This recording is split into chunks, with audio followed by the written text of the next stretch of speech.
So I'd just like to acknowledge before we start the traditional custodians of the land from which I'm joining you today, and from the country on which I'm lucky enough to work and visit across New South Wales through the work that I do.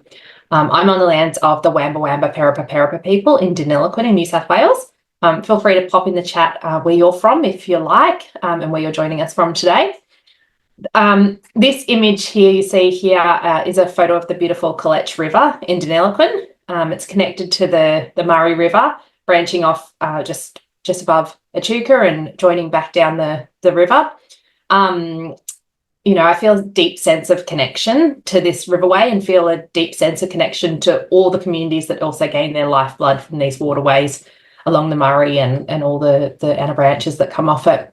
With that in mind, I'd like to acknowledge the care for country that the First Nations people have taken of the land and waterways for millennia and pay my respects to the elders past, present and those emerging.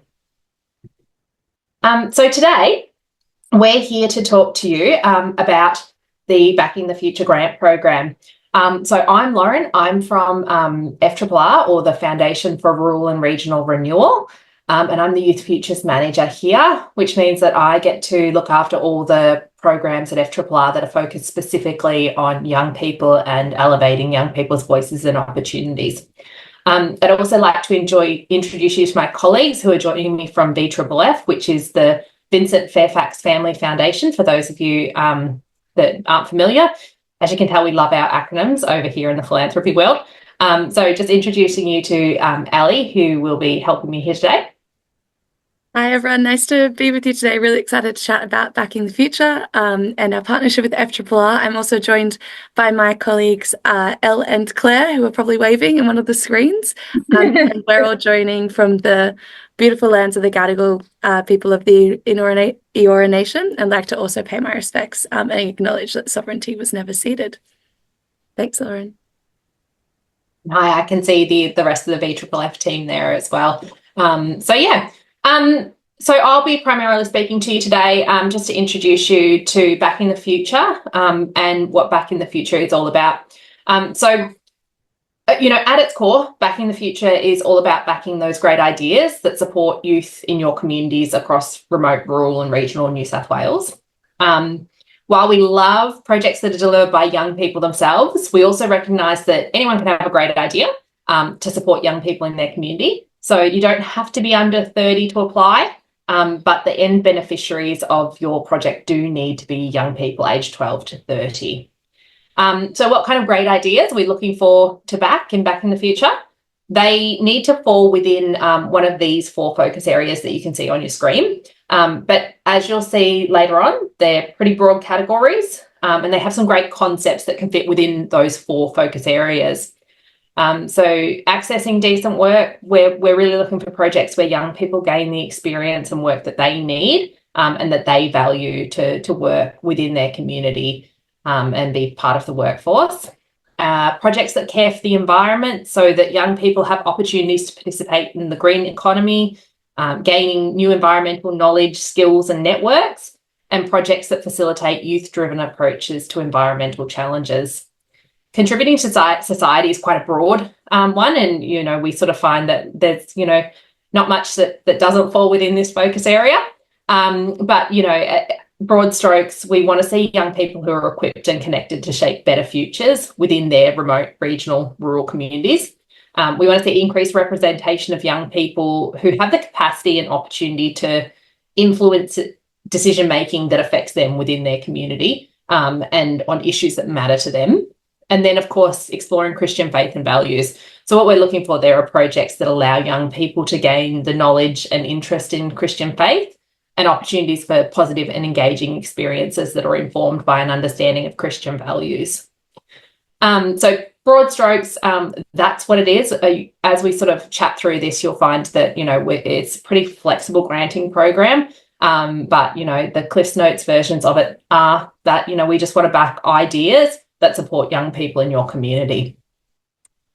So what makes this grant program different to other grant programs? So VFFF's, this is an exciting partnership program for VFFF and FRRR. And so for us, it's really exciting because VFFF actually has the ability to fund individuals. So we know here at FRRR that, there's a huge range of incredible and impactful programs that already exist across, communities in our state, that exist to support young people, but they all started with that great idea. And quite often they were hamstrung to get those ideas off the ground by that need to form a not-for-profit structure and prove that the idea works. And then, with no funding before they could actually get the funding. So this grant program really aims to find those little leaders in each community, those ones that have great ideas, and then back them to get those ideas off the ground when they're really just that really formative idea. There's also a lot of flexibility about what the funds can be spent on. So, we know traditionally within granting and philanthropy that there can be a tendency to only want to fund those nice, shiny, tangible things. But with this funding, it can be used to pay for the work that it takes to get to those nice, shiny things. So wages, research, the grants can also pay for, the project costs. So those nice, shiny things, and, anything that you need to make sure the project gets off the ground. We can also support projects with a different variety of end goals. So whether your project's a one-off, or if you plan for this to be an opportunity for you to proof the concept before you bring others on board and go for additional funding, or if the grand plan is to scale your projects all over the state, that's something that we can support as well. We are up to round 5 now. So we have a cohort of funded individuals across New South Wales and Queensland. And excitingly, what we've seen to start to emerge from this is a group of change makers who have, they're connected by their enthusiasm and their energy for projects for young people and supporting young people. They often have projects that are connected by themes within those 4 focus areas. And what we've seen is a real desire from them for more connection and opportunities to learn together and from one another. So one of the things that we hope to do moving forward is to be more intentional about creating those opportunities and supporting each cohort with some small capacity building opportunities that will hopefully enhance the project delivery as it goes through, and then support them to take the next steps for their project, whatever that might look like. So it's not just a grant and send you on your way. We're really hoping to be able to connect, all those change makers with their brilliant ideas, connect with one another, and support them in some small ways with some capacity building. Talking about what can be funded and what can't be funded. So eligible items, there's as I spoke to before, we'll essentially fund anything that needs to make your project happen. There are some sort of criteria for that too. You need to be over 18 plus. So we love applications from younger people, but you do have to be an adult, so 18 plus before you can apply. There's nothing stopping younger people from sort of participating and being involved in the co-design of it, which I'll speak to later.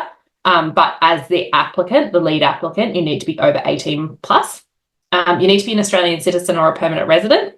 And then those eligible items are all those things that, you need to make the project happen. We're open to conversations about anything that you need to get your project off the ground.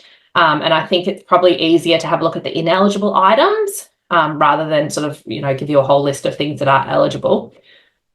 So ineligible within Backing the Future are applications from registered charities or organisations. There is a bit of a nuance to this, and happy to speak through this later. We won't accept applications from entities themselves, but if there's someone within an organisation that has a great idea, we'd love to see them apply for the project themselves as an individual. We just can't fund the entity themselves. So I will circle back to that at the end. I do notice that there are a few probably organisations on board, so we will circle back to that. But we're trying to fund new stage ideas here, so projects that wouldn't normally be eligible for other sources of philanthropic funding. But we also recognise that some of you might have already started to take those steps to get your idea off the ground. So as long as your project's been in active development for less than 3 years, we'll consider that a new idea. And then, of course, there's some straight up exclusions, those being scholarships, public fundraising appeals, disaster appeals, political projects, litigation, or political lobby groups. So that's kind of like the boring, what we'll fund, what we won't fund. So to put that in a little bit of context, I'm going to throw across to Ellie, who's going to talk you through some of the projects that we have funded and what they look like. Thanks, Lauren. And no, not boring at all, but this is definitely the fun part. We love to talk about our change makers that have gone through the Back in the Future program. And we just thought it kind of gives it a bit of colour and brings it all to life, and also shows the diversity of projects and ideas that people have done. So the first one we'll touch on is Bevis. So he had a project called Hometown, which is based in Armidale, Barraville, Moree and Newcastle, so rural and regional New South Wales. And the project was all about engaging with young people that may or may not have had contact with the criminal justice system, or had kind of reached out as a way to kind of find community. And the project was all about doing workshops and around giving young people a voice through them making hip hop songs. So it was about writing and actually producing and being in a studio together. And I guess it's that idea of community. It's the idea of giving young people a chance to kind of share their voice as a connection to mental health, to well-being, and just a really creative way to meet young people where they're at, and design a program that really speaks to what they want in a really unique and innovative way, which was really cool. We really love what Bevis is doing, and the idea really came from a young person saying, they had, in the criminal justice system, they kind of said, if we had this workshop, I wouldn't even be here. So it's the idea of really addressing the needs of young people and meeting them where they're at with activities that kind of are what they want to do. Another really great one is Josie Clark. So she was also in our first cohort, and she's from rural New South Wales, regional New South Wales. And her story is that her dad had a farm accident, and as a result was a disability. And from that lived experience, she kind of recognized that there isn't so many opportunities in rural and regional places and farms and in communities for people with a disability. And so she was really working on how do we make it accessible for people to be able to work on farms and live on farms, and to create a community and a platform where that would happen, which has been really amazing to see. And the last one I'll just speak about today is Jemison Harvey from Red Dirt Robotics. He was a Queensland changemaker. And as you can see, he's a young person. I think he was just out of high school or something pretty young when he first started Red Dirt Robotics. And during his time at school, he got to learn about STEM and robotics, and it was kind of life-changing for him in a way that kind of opened up his mind and kind of ignited this huge passion, and it got him kind of thinking in his rural town about what about all those other places in rural and regional Queensland that don't have access to a STEM program coming into their school. So obviously there's, as we know, there's difference in opportunities as opposed to like the capital counterparts in the major cities. So Jamison really wanted to make robotics and STEM knowledge accessible to schools so far-flung, where there was 5 kids in a class, or 20, whatever it was. So he, as you can kind of see a little bit of his truck there, but he's got a big Land Cruiser or Land Rover, some truck, and he kitted it out with robotics and used the funding to kind of purchase robotics and take himself on a tour of regional and remote Queensland to really share STEM education with kids in those schools. So that gives you a bit of an insight into the diversity of projects. We also have some videos from applicants, which I'll share with you after the next slide, to kind of bring their story to life and give you a real life example. But we thought it was just great to kind of hear their stories and what they've been able to do through the Backing the Future program. Before we get to the videos, I just want to touch on what the process is with Backing the Future. So as you might be aware, there's kind of a 2-part process to doing an application, and this is really to try and make our process as accessible as possible. Obviously, some people prefer writing, some people prefer videos, and have different ways of sharing the incredible work that they're doing and what they want support for. So with that in mind, we have a written application which is, obviously got your standard, the contact details, and then we really want to hear about your ideas and your idea, and what you're really proposing. As Lauren said, we're not expecting it to be all the way fleshed out. That's a whole reason we really want to find these great early stage ideas and be able to back them. So if you're still testing, that's totally fine. And we accept that not everything's going to work, and that is also the appetite of this Back in the Future program, is to really go to where the small ideas are and try and give you that sort of launch pad. So we'd love to, obviously want to hear about your idea, how it aligns to our focus areas is really important. And there's a bit of a budget breakdown as well. Another thing that we regard highly is knowing that your idea is backed by young people. That if you go to this idea, that young people want that in your community. So we'd love to hear if there's an opportunity on the form where you can attach either a statement in any way, shape, or form, or some sort of statement from a young person that kind of really is like, yeah, we want this in our community and it's going to elevate X, Y, and Z.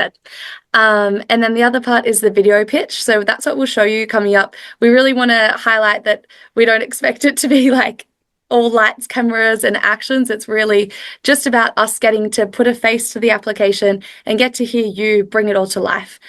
So we just ask you to focus on a short video, tell us about who you are, tell us about what the project is and your why. Why is it important? Why is there a need?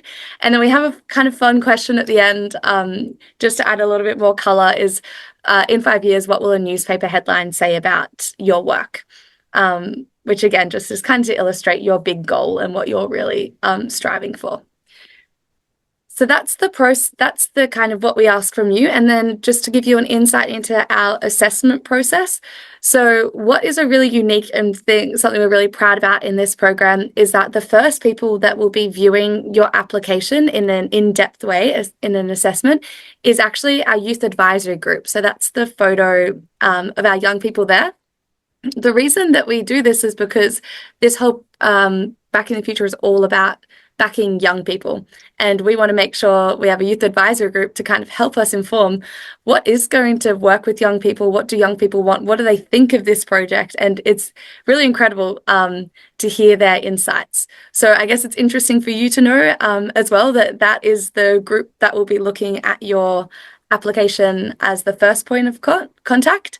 And basically what they do is put their lens on it, understand what you're doing, make assessment, ask and make a bit of an assessment. It then gets they narrow it down to our shortlist of about 12 to 14 applications, and then it's passed on to our VFFF grants committee.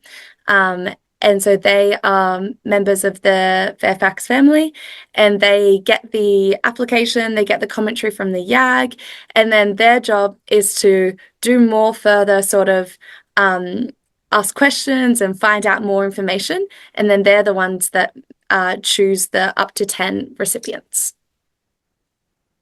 So that is a bit on the process. Obviously, in that whole thing, VFFF and FRRR guide and support the YAG and the grants committee. We're kind of there helping hands, but it's really the YAG that shortlist and then the grants committee that make the final decision.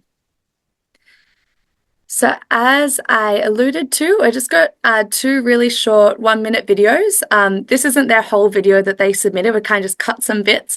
We just wanted to bring to life their projects, show you a bit of an insight into the type of videos that we're used to receiving. And their projects are just really great. We thought we'd share them as well. So I'll play the video.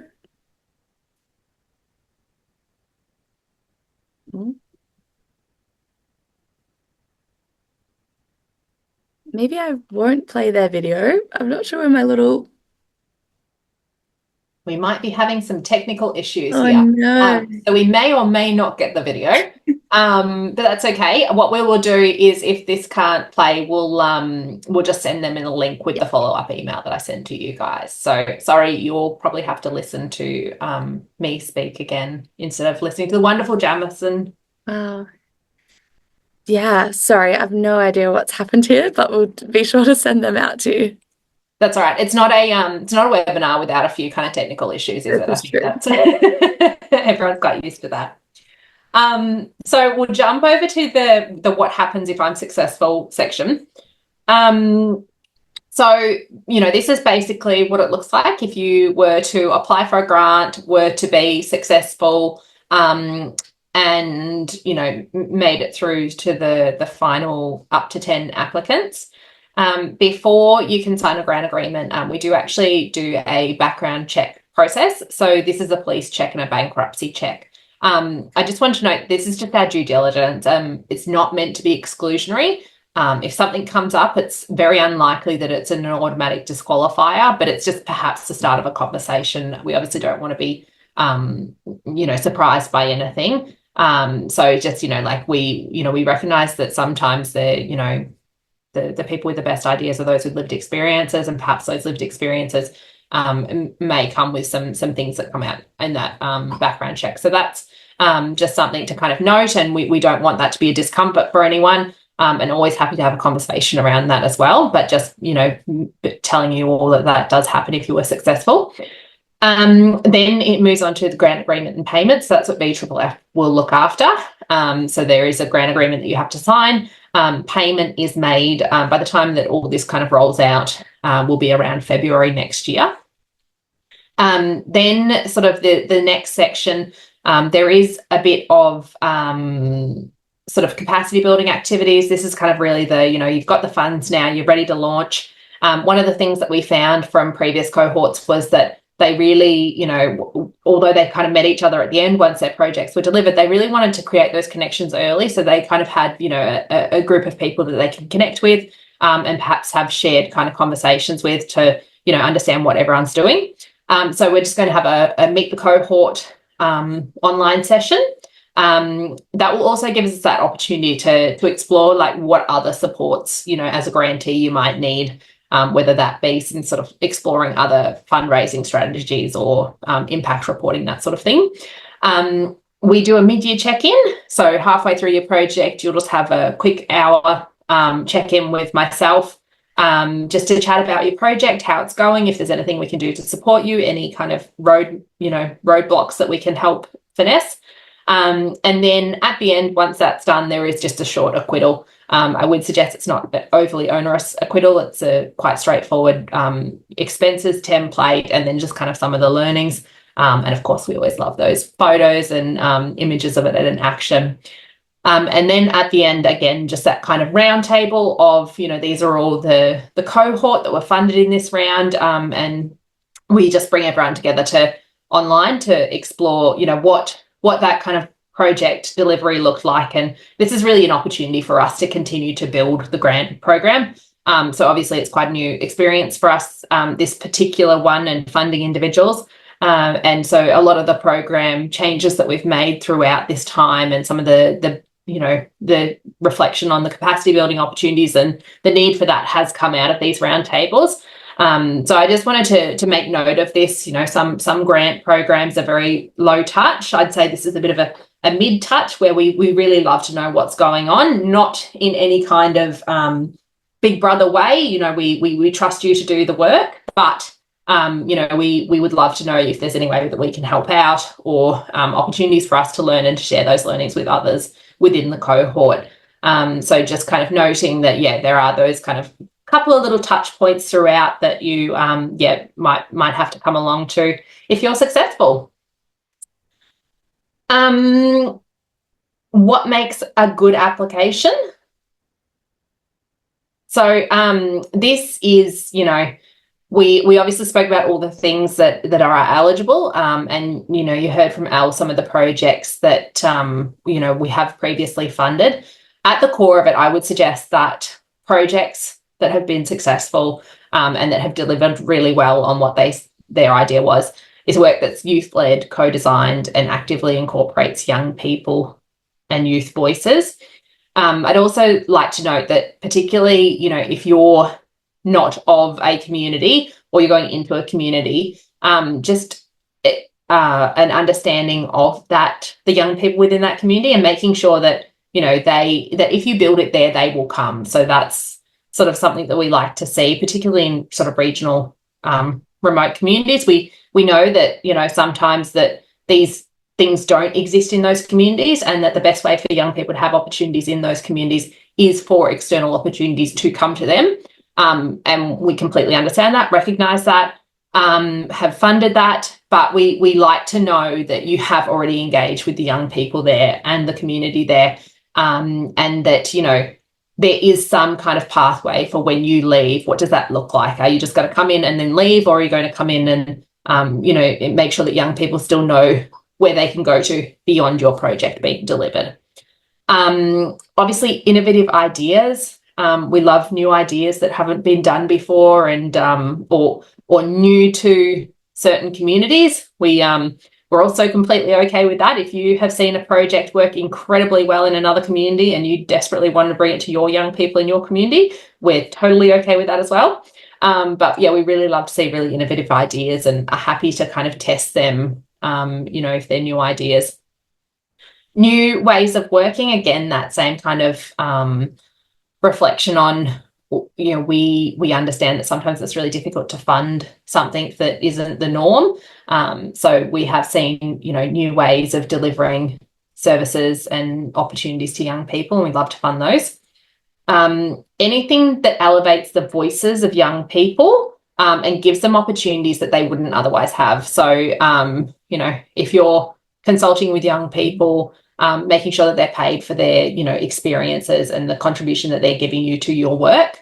You know, if there are opportunities for young people to, you know, receive paid work as a result of your project, or, you know, anything that can, you know, if you're involving young people in some way, shape or form, what are the opportunities that you can give them that really elevate their experience and give them additional opportunities, you know, beyond being just the beneficiaries of a project. And then, of course, supporting, you know, rural and regional communities. You know, we love to see projects that really get into communities that wouldn't otherwise have these kinds of experiences, and for young people in those communities to see themselves and to see a future in their community. So, you know, anything that can kind of support whole of community change, or you know, really brings the whole community along on the journey rather than just the young people themselves, are great applications in previous cohorts. So that's kind of the, you know, what we really like to see. As we sort of alluded to, that piece around the video pitch, you know, that's a really great opportunity to actually show your enthusiasm and who you are as a person and your personality. You know, a lot of what we're doing here is backing the energy and enthusiasm of people with great ideas. So don't be afraid to show that, you know, as part of your video.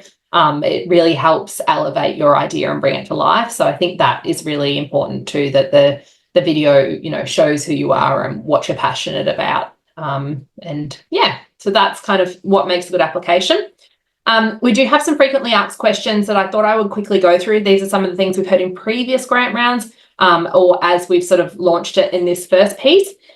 So if you don't live in the community where you're planning to submit a project, it doesn't necessarily matter. As I just spoke to, we recognise that sometimes the only way to bring these opportunities is to bring things in externally, to regional and remote communities especially. It doesn't matter, you can do it. Again, we just kind of want to see that you have consulted with the community and the people that you're going to be working with, and that you have those connections in the community. There's nothing worse than kind of funding something and then finding out that the community has no desire or appetite for that to happen there. So just kind of that evidence to show that. I'm part of an organisation, can we apply? So this is that thing that I said I'd speak about. The application can't come from an organisation itself, but if you are if you are an individual within an organisation, there's nothing stopping you from applying yourself. It's just that the funds will be, you know, to such and such person in the, like, rather than to this organisation. Some people have, you know, felt a bit of discomfort perhaps for the holding of funds like that. So there are also opportunities for you to get a not-for-profit organisation to auspice you if you sort of feel deeply uncomfortable with, you know, $50,000 landing in your individual bank account. There are some other opportunities there, so we can always have those kind of conversations as well. How do I know if my community is eligible? So basically anywhere outside of Sydney. So regional communities, remote communities, rural communities, as long as you're outside of the capital city of Sydney. And also outside of capital city of Canberra. Oh, and Canberra, sorry. Yes, I forgot about Canberra in the middle there. That's awful of me. And what about future grant rounds? So this will be open again next year. So if you've got something and it just doesn't quite get off the ground this grant round, we'll be ready for next year. And there's also a Queensland grant round that opens sort of early next year, which is the same project but in Queensland. So yeah, they'll come up again. How much can I apply for and when would I receive the funds? So these grants are grants of $50,000. So it's not up to $50,000. It's a straight $50,000. And you would receive the funds in February. And can only young people apply? So again, no, love to see applications from young, but anyone who's young at heart, as long as they're over 18 plus, we'd love to see applications from them. If there are young people who are sort of, 18, early, in their early sort of 20s and they have an idea and they would love to apply but feel like they need extra support, please do encourage them to get in touch with me. We're more than happy to help where we can. We have had young people and that we've connected with mentors and, really helped them to get their ideas off the ground and supported them so that they could deliver their projects in their community. And then how does the payment to an individual work? So that's that kind of, we can pay to, a direct to a bank account. We can pay it to a business with an ABN or that kind of, auspicing organisation situation as well if need be. And so that's it. That's kind of, the overview of the program. So I'm going to open it up to any kind of questions and answers that anyone has. As I said, this has been recorded, so it will be available on our YouTube channel. Applications close the 26th of August, so you've got a couple of weeks to get your application done. I'll send out all the details following this to your registered email. I'm available if you need to have a conversation. If you have any questions or anything like that, feel free to get in touch with me. If you need any kind of support with accessibility for your application, feel free to get in touch with me. But yeah, I think that's kind of it. Feel free to unmute yourself and ask a question or pop them straight in the chat here. Is the Queensland round the same framework, conditions and funding amount? Yes. So essentially the exact same, except anywhere in Queensland outside of the capital in Queensland.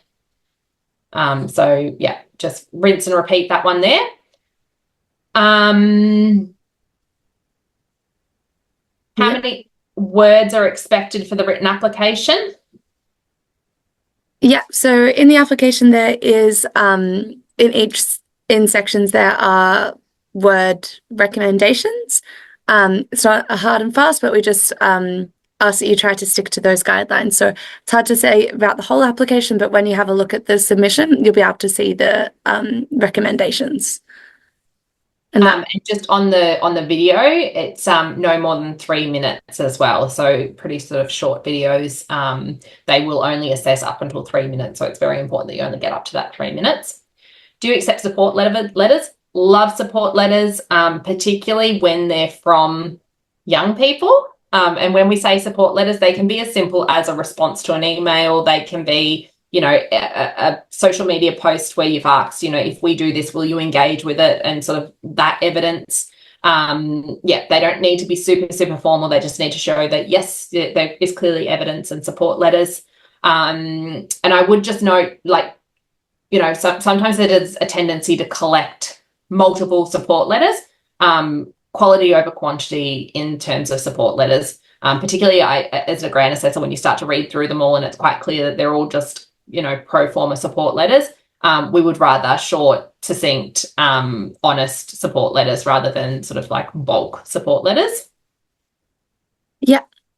From Matthew saying, so to confirm, cities like Wollongong are considered regional? Yes. Definitely. And Newcastle was the other one we quite often get asked. Yes. And so as long as you're outside kind of the boundary of the major city of Sydney, you're okay. How important is it to have one focus area? If your project idea sits across 2 focus areas, is it okay to discuss both? Yep, certainly, Heidi. We do see that too. It's quite often that the project will have different elements of those different focus areas.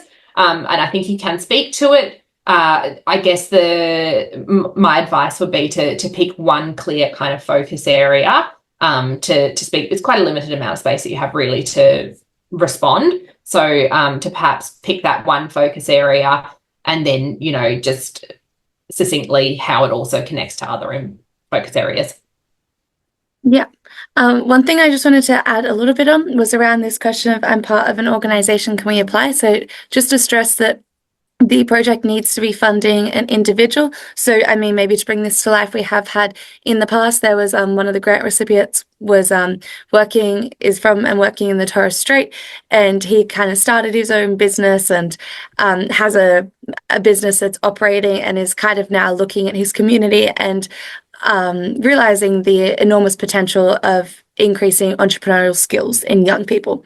So his project is completely separate from his business, but I guess he's taking his experience and is now starting something totally separate that isn't part of the business, that is just around building entrepreneurial skills in young people. So that is an important thing, that we can't fund anything connected with a business or an organization. It needs to be a grant to an individual. If, as Lauren said, if you need payment, we prefer it to go to the individual account. But if for some reason you feel more comfortable with it going through a business, there is some sort of letters that we need to, or sort of legal requirements to say that the purpose of this funding and what you're going to do is disconnected to the organization or the business. It needs to be that new seed idea that isn't like an arm of a business, if that makes sense. So Matthew, I guess that answers your question, that no, you do not need an ABN. It is in the form, it's just an option, but no. Yes, we'll be preferring to pay to individuals in bank accounts to ensure that that is sort of the main idea of the whole project. The whole program is really funding individuals in the early stage ideas. Thank you everyone for your questions as well. That's been great. We've got more coming in, Heidi. So no need to pay tax on any of the grant money. So we do have like a tax sort of, I guess, tip sheet that we can provide. But I believe that it is, it depends on sort of the situation, but essentially it would be sort of income for you. So you would need to, we do advise that you get sort of, if you're getting it paid to you as an individual, that you do get some advice. But as a broad strokes, yes, you would be required to pay tax on it. Yeah, so we provide a tax tip sheet, but we can't give advice. So if you are successful, we'd definitely be able to provide that tip sheet. But then I guess it's up to you and your own, everyone's personal circumstances are different. So we can't provide that broader advice, but we do try and support you as best as we can to understand the tax stipulations. Can funding to an individual pay for training and mentoring from persons at an existing organisation? Funding to an individual pay for training and mentoring from persons at 60. Greg, I'm just trying to understand what you mean there. So I think you're saying that maybe you have an idea where you're upskilling and mentoring other young people working in organizations? Yes. Okay. Thanks, Greg. Just heard the voice. Yeah, so as long as the project that you're running isn't an organization or connected to an organization, it's your idea, but maybe you're, I don't know, upskilling social workers or upskilling someone that if they work for an organization, that's fine, because it's about you're upskilling individuals, and it's not as long as it's not a part of a bigger organization, it's at your individual idea to increase value or skill. Yeah, so essentially that would just be part of your project costs, would be paying that external organisation to deliver services, or paying a consultant to deliver services. Yeah, Greg, please do. Briefly, the project we've done at Orange is with Year 12 students who are seeking full-time employment or meaningful employment. These students have a background in either autism or intellectual or other physical handicaps or disabilities rather. So there are local organisations that want to try and foster these students into meaningful work. But once they leave school, they will need that sort of mentoring. And what we'd like to do is we get trusted older people, like in aged care homes or RSL clubs or Rotaries involved to help them with life skills. But they need mentoring and training to train them up to be actually facilitators of these programs. So that's the entrepreneurial part. They don't have the skill set now, but can a mentor or organisation, so that the payment goes to the student, or sorry, the 18-year-old or above individual, okay, but somehow in the agreement, the payment to the individual allows for also payment for mentoring from mentors or other people in the business community. Is that allowable? So would the payment go to the mentor being, the person in the old aged home worker as the mentor? No, so it could be the organisation. So it could be perhaps the RSL club is providing some mentoring. They may do it voluntarily or otherwise. It could be other organisations that have got skill sets, like, for example, occupational therapists or others who have got professional backgrounds that can help guide and mentor, in this context, students with those sort of disabilities and so on. It's an interesting one because obviously when you start paying people, that comes with other sort of requirements, which may tip you over this idea of not being an organisation yet. I'd be definitely happy, Greg, maybe if we could chat with you, I can chat with the team. We haven't really had this situation where you're paying other people, because I guess that normally is a business, or when you're required to be a business or an organisation, which is probably why we haven't seen this before. But if you're in a maybe unique circumstance, I think the project sounds amazing. Obviously, it's directly supporting young people that are facing additional barriers to seeking employment. So I can see that. It's just around that paying the mentors bit. We might just have to have, maybe it's best to take this offline and have a chat about that, if that's all right, Greg. Lauren, we'll get back to you on that. Sounds wonderful. Thanks, Greg, though. Any other questions? I have a question too. So, Gabby, I think you kind of touched on it, Ellie, and I've emailed you, Lauren, and you did get back to me, but I just want to clarify, because I work for an organisation, but then also have a lot of ideas on the side that aren't yet part of like what the organisation does. But we basically have done a project as an organisation, but it doesn't fund everything, and it's a lot, like they're larger projects. And so the idea that I was kind of looking at this for was to kind of be an innovative element of that project, but obviously it would be in collaboration with the organisation I work for, because it's part of like a community hub that they're building. So, but it's programs, it's a specific program that would be run from that. So I think the nuance kind of there is like, is it something that perhaps you're willing to take on as the individual? Like, this is my project. I'm delivering this to support young people in our community. I guess that's kind of the nuance there. The funding that couldn't go into the bigger bucket of funding for the whole program, if that makes sense. It needs to be like, it's specific. Yeah, it didn't get funded, like it couldn't get funded as part of the bigger bucket. So I think, in that instance, like that kind of that first project is really just kind of like colouring the the need for perhaps this other thing that, you can see a need for, you would love to, potentially provide this opportunity for young people. It just needs to be quite clearly separate from what has already happened and the organisation is holding. Yeah, and then show so myself and then the young people within the organisation who want that to be part of that project. Yeah, and I think the fact that they're part of an organisation, is neither here nor there. They're part of the community. Yeah, that's right. Because I'm part of that organisation, but the community, none of them are, all the people who want to be part of the project. Yeah, and I guess we recognise too that we all live and work in these communities, and there is crossover between working in, you know, organisations or being part of community organisations, and as long as, you know, there's nothing stopping you from kind of having that background knowledge and using that to form part of your idea. And but it's just kind of like the funding is specifically for individuals and discrete kind of projects. Yeah. Okay. No, that's great. Thank you. That's really helpful. Perfect. Thanks, Gabby. Great to hear your kind of ideas formulating. We'll keep going. We've got Matthew asking, is the grant GST free? Which it is, but again, we'll provide more information on the tax fact sheet. It's hard to just give the general idea. But yes, it's considered a gift.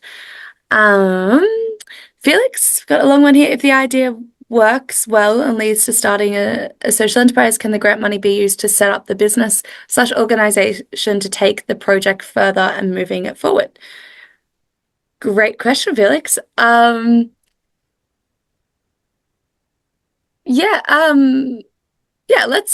Let's brainstorm again. These kind of new scenarios. I mean, this has happened in the past that the projects have gone well and become a social enterprise, like One Let Grow the Future, which is Champagne was a Back in the Future, tested the idea and it worked. I don't think he necessarily had the remaining funds to contribute towards setting it up. I think we'd advise that I think that is a great case scenario, the idea to have like an ongoing idea that you're establishing. I think in terms of the application, would probably prefer to see the funds going towards testing the idea first, would be the largest allocation of funding in your budget to kind of make sure that it would work. Yes, and then I guess it's hard to say. I think that kind of comes first before saying we're going to set up an organization. I think would probably regard more highly the sort of testing up ideas, building up the evidence base, building up the community, before thinking too far ahead and going straight to getting it set up as an organization. I hope that answers your question. Again, feel free if you want to give Lauren or us a call at any stage, we can chat through these unique scenarios as well. Might be all of them, is it? Yes, I think so. Again, yeah, that's great. Thank you all so much for taking some time out to chat about the program. And as we said, I'll send out a follow-up email to everyone that's registered. So if you have any kind of curly questions or anything like that, feel free to get in touch with myself. So we, this is a partnership between VFFF and FRRR, but in terms of, application questions, anything like that, feel free to get in touch with me and my team, and we'll be able to help you guys out. Wonderful. Thanks. You'll get 8 minutes back in a day. I promised you I wouldn't use up the whole hour. Thank you.